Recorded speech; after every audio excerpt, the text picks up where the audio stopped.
Hello guys, myself Preeti Sharma. I welcome to all of you to my maths YouTube channel Learn Math with Preeti ma'am. Actually मैंने आज ही channel का नाम change किया है. पिछला जो नाम था वो काफ़ी बड़ा था और बच्चों को सर्च करने में बहुत प्रॉब्लम हो रही थी चैनल को, इसलिए मैंने शॉर्ट किया है. येस्टरडे की वीडियोज़ में हम चैप्टर 1 10th क्लास का कंप्लीट कर चुके हैं और आज से मैं 9th क्लास का चैप्टर 1 स्टार्ट करूँगी. जो चैप्टर 1 है 9th क्लास का वो है नंबर सिस्टम. तो सबसे पहला जो हमारा नंबर सिस्टम वो होता है नेचुरल नंबर. नेचुरल नंबर क्या होता है? जो हमारे काउंटिंग नंबर्स होते हैं, इसको हम एन से डिनोट करते हैं.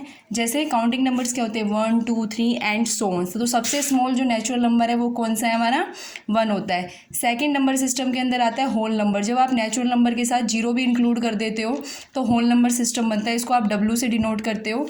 W equal to 0 1 2 3 and so on. Third होता है हमारे इंटीजर्स. इंटीजर्स में क्या होता है? जब आप होल नंबर के नेगेटिव और पॉजिटिव दोनों साइड्स को ले लेते हो.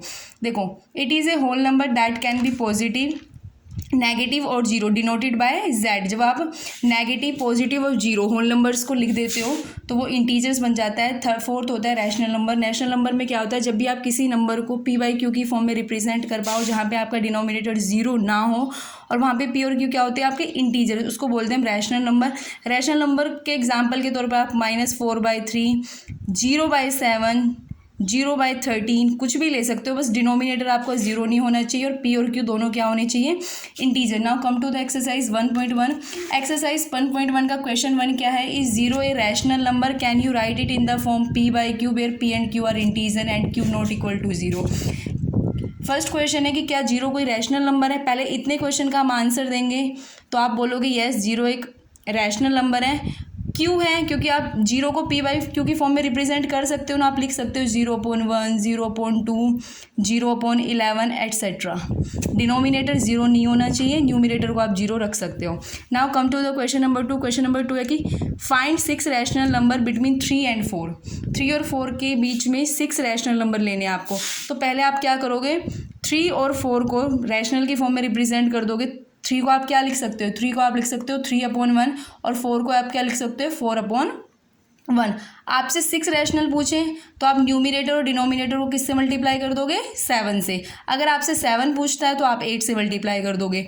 तो आपसे 6 रैशनल नंबर पूछे 3 और 4 के बीच में. 3 को आपने 3/1 लिख दिया, 4 को आपने 4/1 लिख दिया.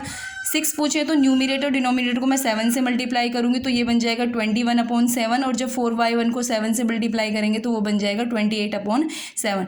21 से लेके 28 के बिटवीन जितने भी हमारे रैशनल नंबर्स हैं वो काउंटिंग्स में 6 होंगे. 21 को आप इंक्लूड नहीं कर सकते क्योंकि बिटवीन बोला है. 28 को भी आप इंक्लूड नहीं कर सकते क्योंकि बिटवीन बोला है. इसके बीच में तो वो कौन से होंगे? 22/7, 23/7, 24/7, 25/7, 26/7 एंड 27/7. तो ये टोटल 6 रैशनल नंबर आ गए. याद रखना, 2 रैशनल नंबर के बीच में इनफाइनाइट रैशनल और इरेशनल दोनों नंबर लाई कर लेते हैं, लेकिन हमें कोई 6 चाहिए तो आप इस मेथड से कर सकते हो. Now come to the question number 3 जो कि क्वेश्चन नंबर 2 जैसा ही है. Find 5 rational number between 3/5 and 4/5. 3/5 और 4/5 के बीच में आपको 5 रैशनल नंबर बताने. अगर 5 बोलता है तो आप किससे मल्टीप्लाई करोगे? 6 से, न्यूमिनेटर और डिनोमिनेटर को. तो जब आप 3/5 को 6 से मल्टीप्लाई करोगे न्यूमिनेटर और डिनोमिनेटर दोनों को, तो आपको मिलेगा 6 3 जा 18 और 6 5 जा 30, 18/13. एंड जब आप 4/5 को मल्टीप्लाई करोगे 6 से तो आपको मिलेगा 24/30. 18 से लेके 24 के बिटवीन आपके 5 रैशनल नंबर लाई करते हैं. 19/13, 20/30, 21/30, 22/30 एंड 23/30. इनके बीच में ध्यान रखना, I am repeating it again, infinite rational number lie करते हैं, लेकिन आपसे कोई 5 रैशनल नंबर बोला है तो आप इस मेथड से निकाल सकते हो. Now come to the question number 4. Question number 4 true false का क्वेश्चन है. क्वेश्चन नंबर 4 में बोला है कि state whether the following statement are true और फॉल्स, गिव रीजन. फर्स्ट है every natural number is a whole number. आपको ध्यान होना चाहिए कि नेचुरल नंबर आपके स्टार्ट होते हैं 1 से, 1 2 3, और होल नंबर आपके 0 के साथ ऑल नेचुरल नंबर. तो ये ट्रू हो गया क्योंकि नेचुरल नंबर सारे के सारे किसके अंदर आ गए? होल नंबर के अंदर. तो this statement is true because collection of whole number contains all natural number along with 0. Now come to the second point, every integer is a whole number. क्या सभी इंटीजर होल नंबर है? तो ये statement false है because negative के जो number होते हैं वो इंटीजर्स तो होते हैं लेकिन वो होल नहीं होते।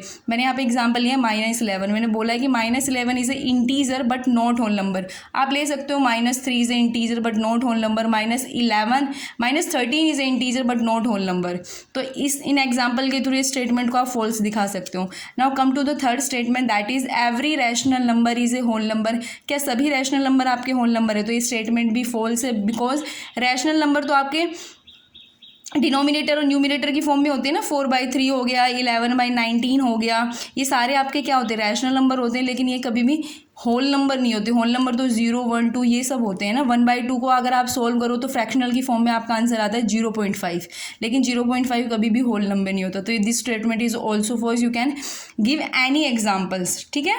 तो thank you for watching this video और see you in the next video. Bye bye.